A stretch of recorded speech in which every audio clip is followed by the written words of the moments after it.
എനിക്ക് തോന്നുന്നു ഇതൊരു സൂചനയാണ്. കഴിഞ്ഞ തവണ 99 സീറ്റ് നേടി ഇടതുപക്ഷത്തിന് തുടർഭരണം കിട്ടിയപ്പോൾ ഭരണസിരാ കേന്ദ്രമായ ഈ തിരുവനന്തപുരം ജില്ലയിൽ ഇടതുപക്ഷം എല്ലായിടത്തും വലിയ വിജയം നേടിയപ്പോൾ ഒരു ചെറിയ കയ്യബദ്ധം പറ്റിയ ഒരു നാടാണ് ഈ കോവളം. പറ്റിയ പിശക് തിരുത്താൻ എല്ലാവരും ദൃഢപ്രതിജ്ഞയെടുത്ത് രംഗത്തിറങ്ങി കഴിഞ്ഞു എന്നതിൻ്റെ സൂചനയായിട്ടാണ് ഈ ജനാവലിയെ ഞാൻ കണക്കാക്കുന്നത്. ഇത്രയും വൈകിയ സാഹചര്യത്തിൽ ഞാനൊരു പ്രസംഗത്തിലേക്ക് കടക്കുന്നതേയില്ല. ഇവിടെ LDF നേതാക്കളെല്ലാം ഈ ജാഥ ജനങ്ങളുമായി സംവദിക്കുന്ന കാര്യങ്ങൾ ഇവിടെ വിശദീകരിച്ചിട്ടുണ്ട്. നിങ്ങളുടെ സ്നേഹനിർഭരവും ആവേശോജ്വലവുമായ ഈ മഹാസ്വീകരണത്തിന് നന്ദി പറഞ്ഞുകൊണ്ട് നമ്മുടെ പ്രിയങ്കരനായ ക്യാപ്റ്റൻ തുടർന്നിവിടെ സംസാരിക്കുകയും ചെയ്യും. ആകെ ഒരൊറ്റ കാര്യമേ എനിക്ക് ഓർമ്മപ്പെടുത്താനുള്ളൂ. നമ്മുടെ നാട് മഹത്തായ നേട്ടങ്ങളുടെ നിറവിലാണ്. ഇപ്പോൾ ഇവിടെ 62 ലക്ഷം മനുഷ്യർക്ക് പെൻഷൻ കിട്ടുന്നു. വീട്ടമ്മമാരുടെ പെൻഷൻ ഇപ്പോൾ ആരംഭിച്ചു കഴിഞ്ഞു. അക്കൗണ്ടിൽ പണമെത്തി. അപേക്ഷ ഇപ്പോഴും സ്വീകരിക്കുന്നുണ്ട്. യുവജനങ്ങളുടെ പ്രതിമാസ സ്റ്റൈപ്പൻഡ് കൊടുത്തു തുടങ്ങി. അതും അക്കൗണ്ടിൽ പണമെത്തി. അപേക്ഷിച്ച് അത്രയും പേർക്ക് ഇനിയും അപേക്ഷ സ്വീകരിക്കും. കേരളത്തിൽ ഇപ്പോൾ പവർ കട്ടില്ല, ലോഡ് ഷെഡിംഗ് ഇല്ല. പാഠപുസ്തകം പരീക്ഷക്കാലത്ത് പോലും കിട്ടാത്ത പഴയ കാലം ഓർമ്മയായി. ഇപ്പോൾ സ്കൂള് തുറക്കുന്നതിന് മുൻപ് പുസ്തകം കുട്ടികളുടെ കയ്യിൽ. നമ്മുടെ ബഹുമാന്യനായ വിദ്യാഭ്യാസ മന്ത്രി ഇവിടെ വേദിയിലിരിക്കുന്നുണ്ട്. ഇപ്പോഴിതാ ചരിത്രത്തിൽ ആദ്യമായി സ്കൂൾ പൂട്ടുന്നതിന് മുൻപേ പുസ്തകം കുട്ടികളുടെ കൈകളിലെത്തുകയാണ്.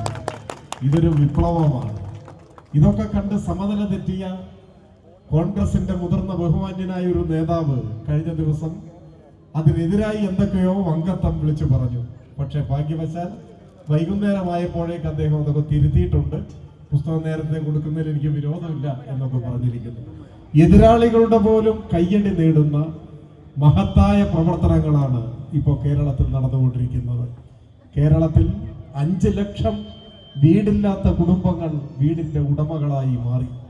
ഒരു കുടുംബത്തിൽ 4 പേരുണ്ട് എന്ന് കണക്കാക്കിയാൽ 20 ലക്ഷം മനുഷ്യരുടെ വീടെന്ന സ്വപ്നമാണ് സഫലമായി മാറിയത്.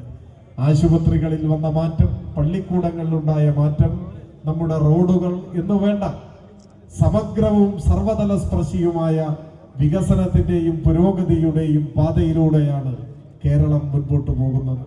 ഒപ്പം നാടിന്റെ മുഖച്ഛായ മാറ്റുന്ന വൻകിട പദ്ധതികൾ, അതാണ് ഗെയിൻ പൈപ്പ് ലൈനും K-ഫോണും തീരദേശപാതയും മലയോര ഹൈവേയും ദേശീയപാത വികസനവും, അതുപോലെ തൊട്ടടുത്ത് വിഴിഞ്ഞം പോർട്ടും, ഇന്ത്യയിലെ ആദ്യത്തെ ഡിജിറ്റൽ യൂണിവേഴ്സിറ്റി നമ്മുടെ തിരുവനന്തപുരത്ത് ആരംഭിച്ചു.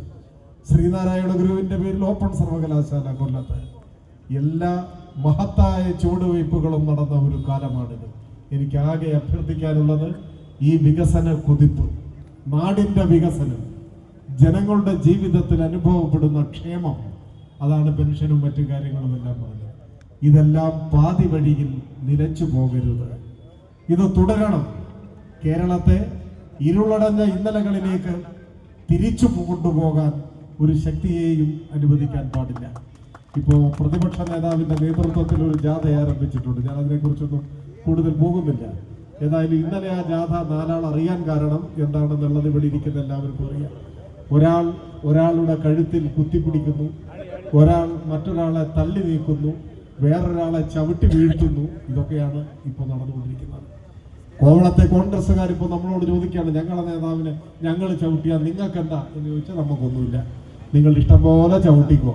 പക്ഷെ ഒരു കാര്യമുണ്ട്, ഞാൻ ഈ പറഞ്ഞ വികസന മുന്നേറ്റമെല്ലാം കേരളത്തിൽ യാഥാർത്ഥ്യമായത് മേധാശക്തിയോടെ എണ്ണയിട്ട യന്ത്രം പോലെ ഭരണം മുൻപോട്ട് പോകാൻ കരുത്തു കാണിക്കുന്ന ഒരു മുഖ്യമന്ത്രിയും മന്ത്രിമാരും ഈ കേരളത്തിൽ ഉള്ളത് കൊണ്ടാണ്. അതിന്റെ രാഷ്ട്രീയ നേതൃത്വമായി കെട്ടുറപ്പുള്ള LDF ഇവിടെ യാഥാർത്ഥ്യമായിരിക്കുന്നത് കൊണ്ടാണ്. ഇവന്മാരുടെ കയ്യിലെങ്ങാനും കേരളത്തിന്റെ ഭരണം കിട്ടിയാലോ എന്തായിരിക്കും സ്ഥിതി? ഒരു പൊതുയോഗം നടത്താൻ കഴിയാത്തവൻ, ഒരു കോപ്പറേറ്റീവ് സൊസൈറ്റി ഭരിക്കാൻ കഴിയാത്തവന് കേരളം ഭരിക്കാൻ പറ്റുമോ? ഇവര് ഈ കാണിക്കുന്ന കാര്യങ്ങൾ ഒറ്റപ്പെട്ടതാണ് എന്നാരെങ്കിലും കരുതുന്നു? KPCC പ്രസിഡന്റും പ്രതിപക്ഷ നേതാവും കൂടി കുറച്ചു നാൾ മുമ്പ് ഒരു വാർത്താ സമ്മേളനം നടത്തി. എന്തായിരുന്നു സ്ഥിതി?